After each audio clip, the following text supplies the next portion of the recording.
So now I am going to start the exercise 3.1.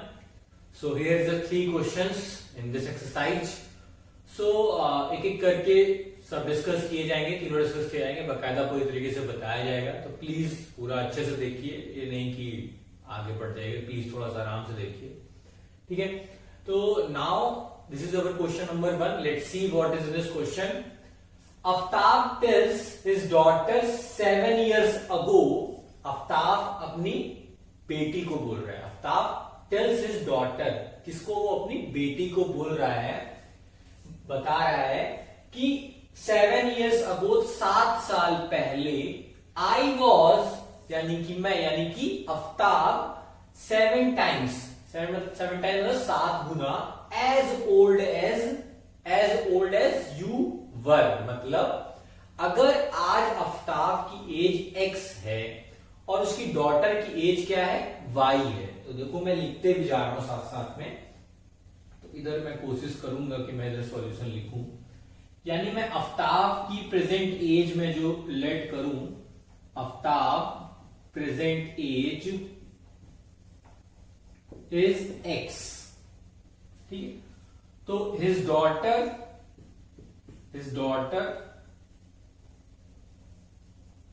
Present age is y, ठीक है. पहली बात तो ये क्लियर कर लेते हैं, ठीक है, कि आफ्ताब की प्रेजेंट एज जो है वो x है और उसके डॉटर की जो प्रेजेंट एज है वो क्या है?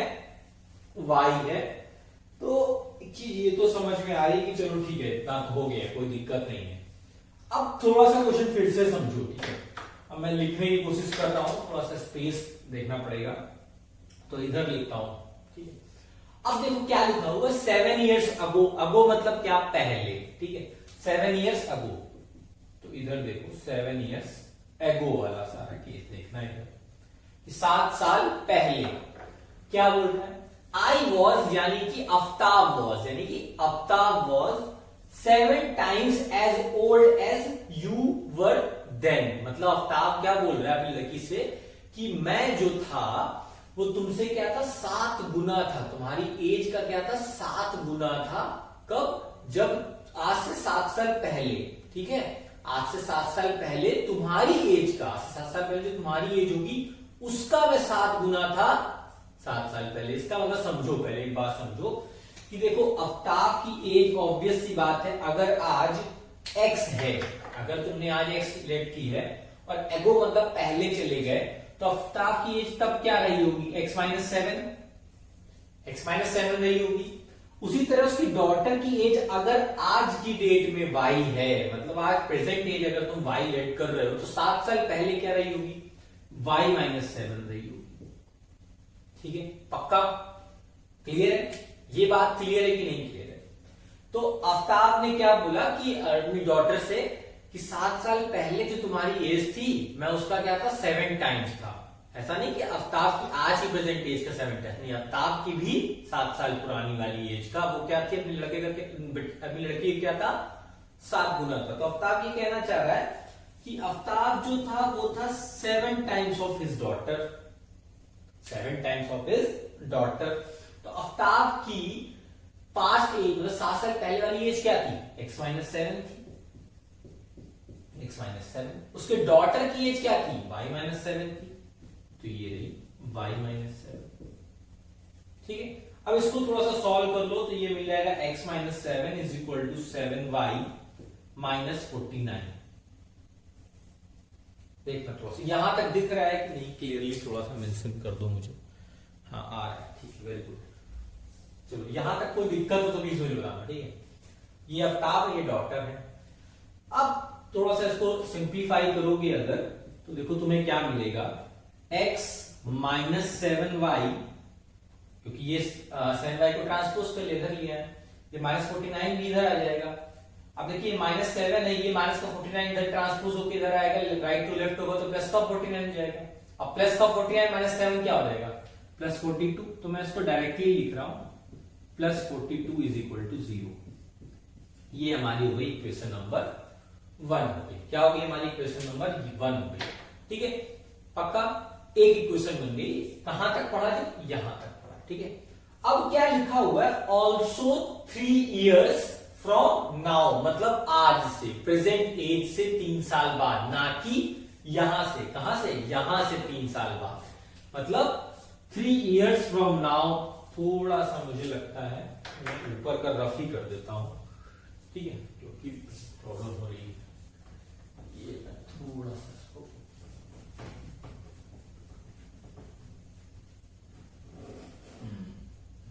समझ रहे हैं।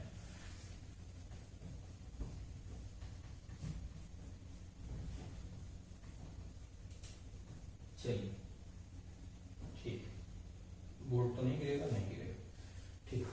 अभी देखिए क्या बोल रहा है, ऑल्सो 3 years फ्रॉम नाउ, मतलब अब से 3 साल बाद, मतलब प्रेजेंट एज से 3 साल बाद, तो मैं इधर लिखूंगा 3 years फ्रॉम नाउ,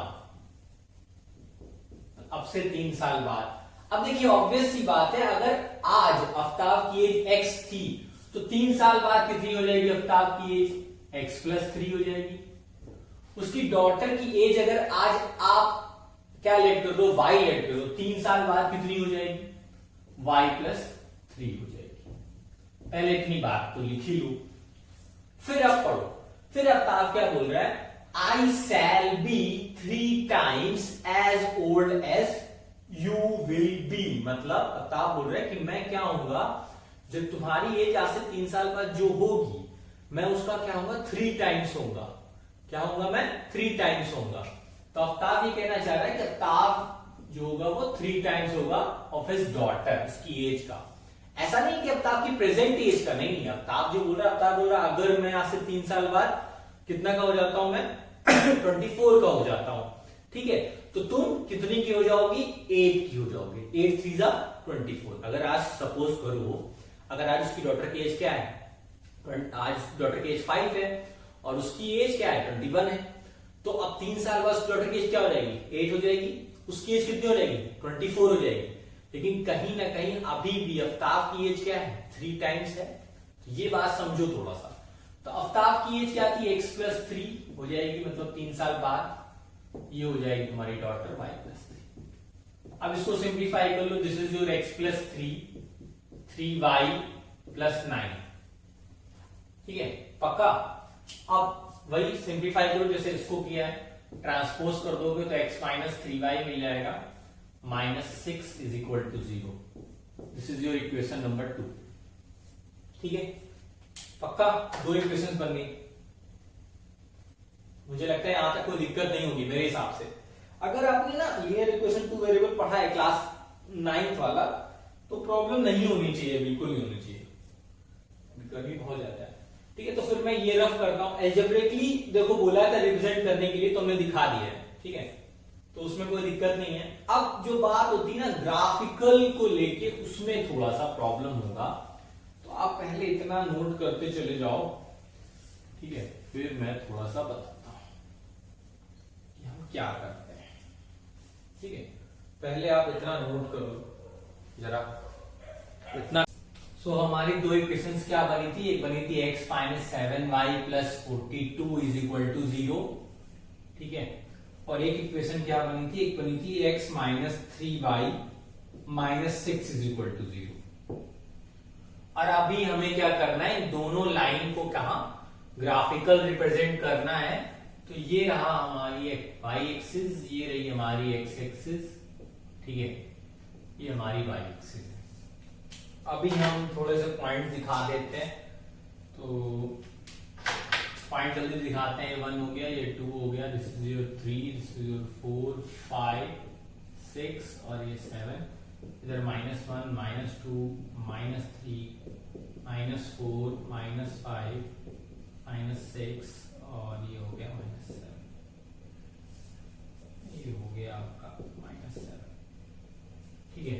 ये आपका हो गया y डैश, ये हो गई आपकी x डैश, ये हो गया -1 -2 -3, हो गया +1 +2 +3 +4 +5 +6, ठीक है। और ऊपर थोड़ा सा और लेके चले जाओगे तो 7 में मिल जाएगा, ये हमारा y एक्सिस हो गया, ठीक है।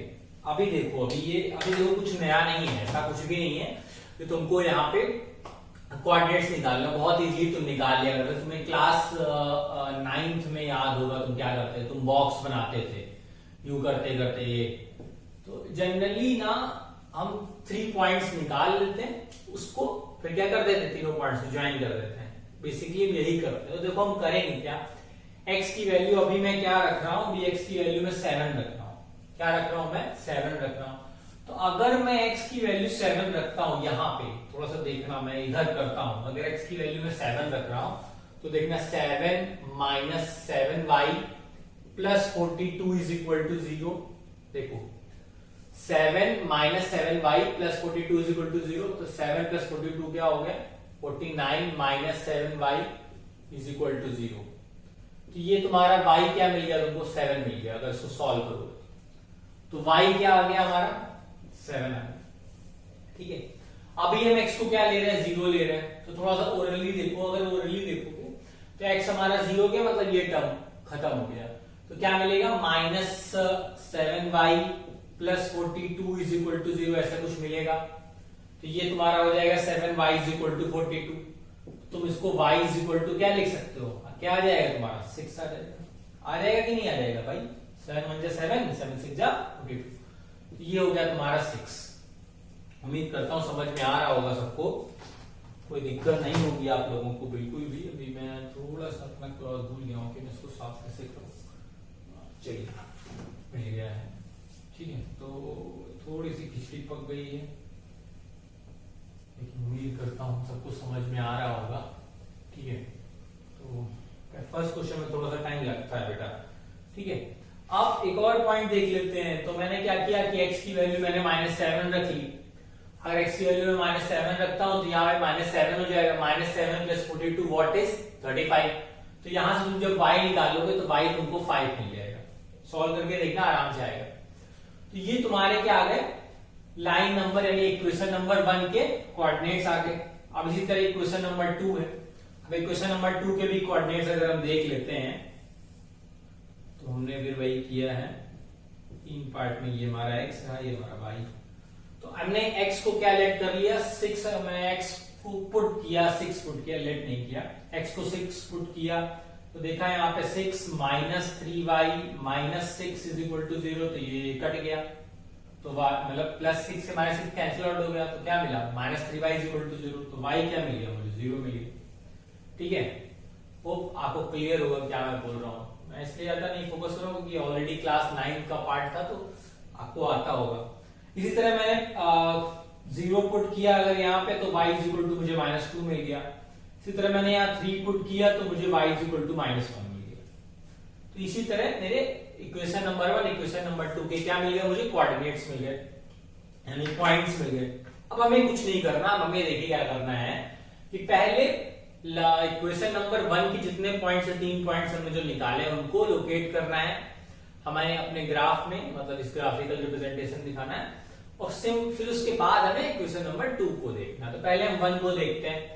पहला कोऑर्डिनेट क्या है, पॉइंट क्या है, 7,7। That means 7,7। तो पॉइंट कहीं यहां होगा। ठीक है, ये इसका कोऑर्डिनेट भी तुम चाहो तो लिख सकते हो, तो मैंने लिख दिए 7,7। पता नहीं अभी आपको दिख रहा है कि नहीं। तो दूसरा पॉइंट देखिए क्या है, 0,6। 0,6 का मतलब हो गया कहीं यहां पे। इसके कोऑर्डिनेट में लिख सकता हूं, ऊपर थोड़ा सा लिखूंगा 0,6। ठीक है, थर्ड पॉइंट क्या, -7,5। तो -7,5 तो कहीं इधर आ रहा होगा, ये आ रहा है हमारा इधर, ये आ रहा है। बहुत खिचड़ी पक गई है। ठीक है, तो अभी हम क्या करेंगे, इनको ज्वाइन कर देंगे। 3 पॉइंट्स को क्या कर देंगे, इसे ज्वाइन कर देंगे। तो ये देखिए ज्वाइन कर दिया, कर ही नहीं चलो। ये देखिए ये हमने क्या कर दिया, ज्वाइन कर दिया। ठीक है, तो ये हमारी क्या हो गई, हमारी ये क्या हो गई, इक्वेशन नंबर 1 हो गई। क्लियर है, ये हमारी क्या हो गई, इक्वेशन नंबर 1 हो गई। अब हम इसी तरह इक्वेशन नंबर 2 के जो पॉइंट्स हैं उनको लोकेट करते हैं। तो पहला पॉइंट क्या है, 6,0। तो 6,0 मेरे हिसाब से ये आ रहा है। ठीक है, दूसरा पॉइंट क्या, 0,-2। तो 0,-2 ये आ रहा है। थर्ड पॉइंट क्या है 3, -1, थर्ड पॉइंट ये 3, -1 मतलब ये कहीं आ रहा है।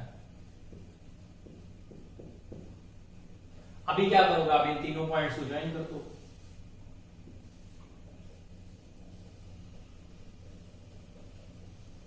ये लो भाई, अभी आपने इन तीनों पॉइंट्स को ज्वाइन कर दिया, हो गया ग्राफिकल रिप्रेजेंटेशन। कोई दिक्कत है नहीं? So now move on the question number 2। So this is your question number 2। Let's see what is in this question.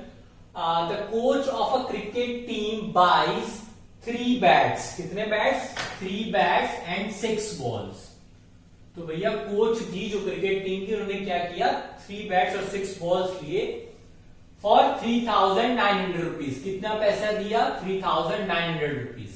अब हमें नहीं पता है कि एक बैट का प्राइस क्या है और एक बॉल का प्राइस क्या है। Very good. लेटर, थोड़ी देर बाद, C buys another bat and 3 more balls. ठीक है, एक बैट और लिया और 3 बॉल्स और ली ऑफ द सेम काइंड, मतलब उसी तरह की। ऐसा नहीं है कि पहले एमआरएफ का बैट लिया बाद में हीरो होंडा का हो गया, बिल्कुल ऐसा नहीं है। बैट सेम था, पहले भी अगर एमआरएफ था तो अभी भी एमआरएफ का ही है। बॉल भी सेम है, पहले अगर लेदर की थी तो अभी भी लेदर की है। जब सेकेंड टाइम पे लिया बैट और 3 बॉल्स ली, तो तब कितने पैसे पे करे? 1300 रुपीज पे करे। अभी भी नहीं पता है हमें कि भैया एक बैट का प्राइस क्या है और एक बॉल का प्राइस क्या है। Represent this situation algebraically and graphically. So don't worry about that, सब कुछ हो जाएगा, बहुत आराम से हो जाएगा, बस देखते रहिए। चलिए, तो देखिए क्या लिखा हुआ है। अब मुझे देखिए, मुझे ना बैट का प्राइस पता है, ईच बैट प्राइस का प्राइस नहीं पता, ना ईच बॉल का प्राइस पता। तो मैं सिंपल सी बात है कि एल्जेब्रा है तो हमें लेट कर देना, let the each bat price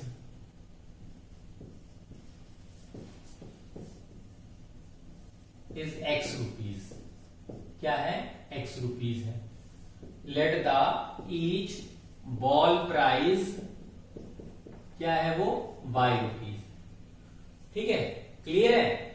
पक्का? हमें एक बैट का प्राइस पता चल गया, एक बॉल का प्राइस पता चल गया। अब क्वेश्चन में कुछ भी नहीं बचा है, बहुत इजीली हो जाएगा। आप खुद समझदार हैं, देखिएगा थोड़ा सा, बहुत अच्छे से समझदार है।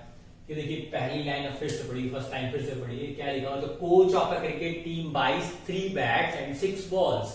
ठीक है, 3 बैट और 6 बॉल। कितने रुपए देखे?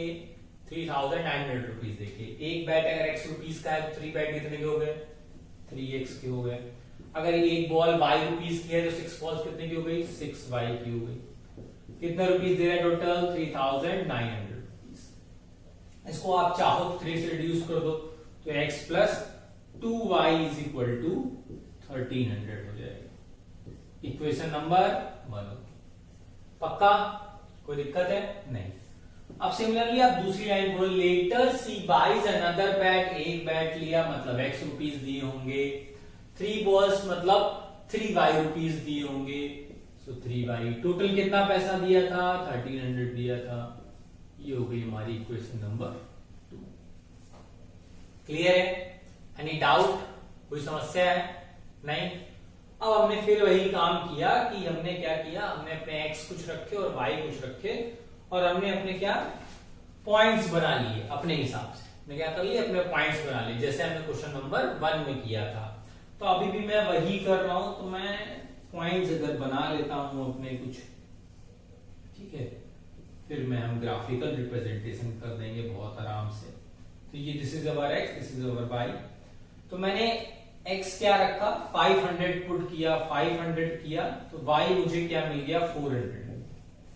X मैंने 500 पुट किया तो Y मुझे क्या मिल गया? 400 मिल गया। मैं पहले बता रहा हूं, आप कुछ भी रख सकते हो अपने हिसाब से। मैंने अपने हिसाब से रखा है, ठीक है, मेरे कन्वीनियंट के हिसाब से, अपने कन्वीनियंट के हिसाब से देख लीजिए। फिर मैंने सोचा कि नहीं, X की वैल्यू काम करता हूं, 300 रख देता हूं। तो X की वैल्यू मैंने 300 रखी, तो देखिए इधर 300 1300 है, माइनस करेंगे तो 1000 हो जाएगा। 2Y से डिवाइड करेंगे तो 2 से डिवाइड करेंगे तो आपको क्या मिल जाएगा? 500। तो Y हमको क्या मिल गया? 500 मिल गया। फिर मैंने कहा एक और पॉइंट निकाल लेते, तो मैंने X की वैल्यू क्या रख दी? क्या रख दी मैंने? 100 रख दी। X की वैल्यू मैंने 100 रख दी। x की वैल्यू 100 रखी तो मुझे y क्या मिल गया 600 मिल गया, y मेरा क्या मिल गया 600 मिल गया। क्लियर है, पक्का। अब सिमिलरली फिर मैंने क्या काम किया कि जो काम इसके साथ किया था भाई इसके साथ भी कर लेते हैं कि भैया इनके पॉइंट्स भी लोकेट करा लेते हैं, मतलब निकाल लेते हैं। तो मैंने क्या किया, x की वैल्यू मैंने क्या रखी 100 रखी, क्या रखी 100, तो मैंने x की वैल्यू 100 रखी तो मुझे y क्या मिल गया, y मुझे मिल गया 400, y मुझे क्या मिल गया 400 मिल गया। आपको आता होगा, बहुत बेसिक है ये, ठीक है। फिर मैंने कहा नहीं यार एक काम करता हूं, अब x की वैल्यू 400 रख देता हूं, x की वैल्यू मैंने 400 रख दी तो मुझे y क्या मिल गया, मुझे y अब मुझे मिल गया 300, y क्या मिल गया मुझे 300 मिल गया, पक्का। अच्छा अब इतना हो गया तो फिर ये हुआ कि अभी और क्या किया जाए, तो फिर मैंने सोचा चलो ठीक है x की वैल्यू मैंने क्या रख दी, अब की कितनी रख दी 700 रख दी, कितनी रख दी 700 रख दी, तो y मुझे क्या मिल गया 600 मिल गया, y 200, y मेरा क्या आ गया 200 आ गया, सॉरी मुझे लगा कि ठीक है। तो मैंने क्या किए, मैंने एक क्वेश्चन सॉल्व किया एल्जेब्रिकली, यहां खत्म हो गया। अब मुझे क्या करना है, ये रहे मेरे पॉइंट्स, अब मुझे क्या करना है पॉइंट्स लोकेट करने, पक्का। चलो जरा इतना कॉपी करो।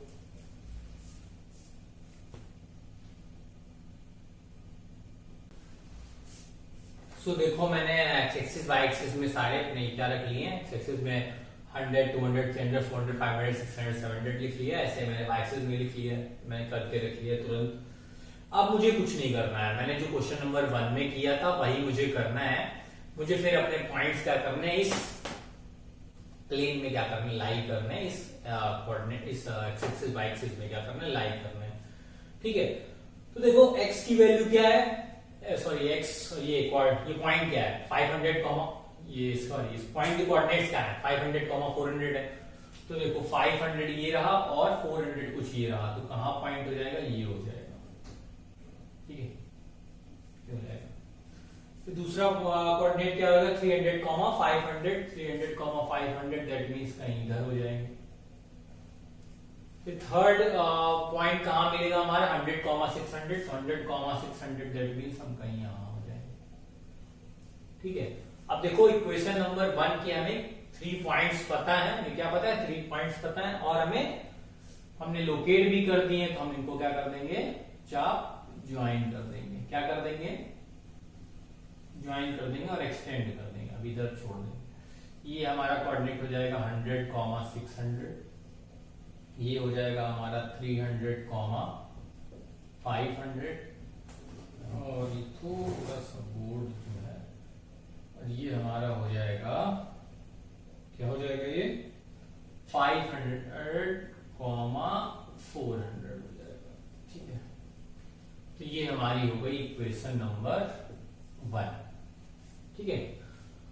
तो ये हमारी इक्वेशन नंबर 1 हो गई, प्लॉट हो गई पूरी। अब इक्वेशन नंबर 2 को देखते हैं क्या लिखा हुआ है, अभी क्या क्या पॉइंट्स है इसके 100, 400 100, 400 मतलब कहीं ये पॉइंट हो गया है। फिर उसके बाद क्या है 400, 300 400, 300 मतलब यहां हो गया। फिर उसके बाद क्या है 700, 200 700, 200 मतलब कहीं यहां हो गया। अभी आप क्या करेंगे, तीनों पॉइंट्स को ज्वाइन कर देंगे, ये तीनों पॉइंट्स ज्वाइन कर दिए, मैंने एक्सटेंड कर दिए, तो ये हमारी क्या हो गई इक्वेशन नंबर 2 हो गई। इसके पॉइंट्स चाहो तो आप लिख लो 400, 300, ठीक है, 700, 200 and this is your 100, 400।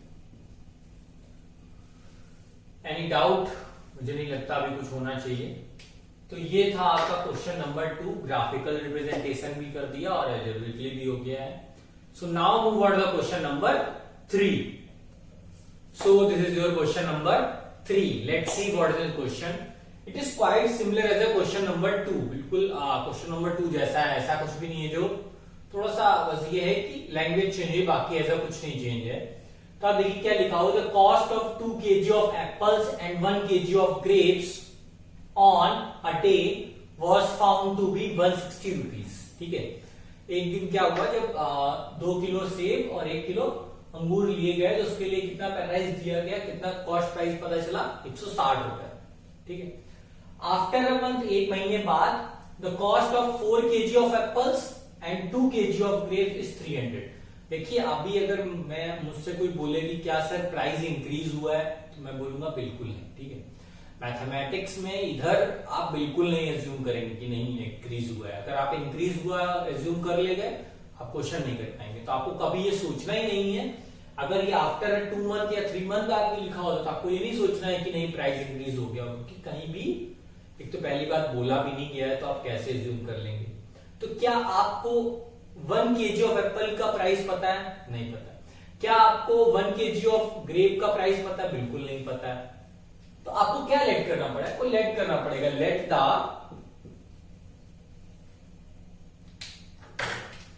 Cost price of Apple X rupees per KG. क्या है वो? X रुपीज पर केजी है। अच्छा, let the cost price of grapes, similarly grapes का भी हो जाएगा, क्या हो जाएगी? Y rupees per KG. Clear है? देख लो, क्योंकि हमें देखो, हमें क्या पता, हमें सब मिला के पैसे पता, हमें ये नहीं पता कि तुम्हारी खुद की कितनी मतलब एप्पल का खुद का 1 kg के लिए कितना प्राइस है, हमें ये नहीं पता। हमें क्या पता था कि इन दोनों का, इन 2 kg एप्पल लिए, 1 kg ग्रेप लिया, हमने 60 रुपए दे दिया। हमें पता ही नहीं कितने रुपए का सेब है, कितने रुपए का अंगूर। ठीक है ना? तो हमने नहीं पता, तो हमने क्या कर लिया कि ये रहा X रुपीज का मेरा सेब है, Y रुपीज का मेरा क्या है? अंगूर है। क्लियर है? पक्का? अब आप क्वेश्चन पढ़ लीजिए, अब बहुत इजी क्वेश्चन है, अब कुछ नहीं बचा हुआ है मेरी तरफ से इसमें। देखिए बहुत सिंपल है। देखिए 1 किलो सेब आपको X रुपीज का पड़ रहा था, 2 kg एप्पल कितने के पड़ेंगे? ऑब्वियस सी बात है 2x के पड़ेंगे, plus 1 kg of grape is your Y rupees. तो भैया 1 किलो अंगूर कितने रुपए पड़ रहा है? Y रुपीज का। तो है वहां पे कितना है? 1 किलो, तो ये Y हो गया। टोटल कितना रुपीज दे रहे थे आप? 160। ये रही आपकी इक्वेशन नंबर 1। क्या रही? 1 रही। अब आप सेकेंड वाला देखो, जो यहां पे लिखा हुआ आफ्टर अ मंथ, यानी 1 महीने बाद, the cost of 4 kg of apples, मतलब 4 किलो सेब एंड 2 kg ऑफ ग्रेप्स, यानी 4 kg Apple and 2 kg grapes का प्राइस कितना रुपीस दे रहे हैं आप? 300 दे रहे हैं। यानी 1 kg का X रुपीस है, तो 4 kg का 4x हो गया। 1 kg का Y रुपीस का ग्रेप है, हाँ 1 किलो ग्रेप्स की कीमत Y रुपीस है, तो 2 kg की कितनी हो गई? 2y हो गई। ये कितना है? 300।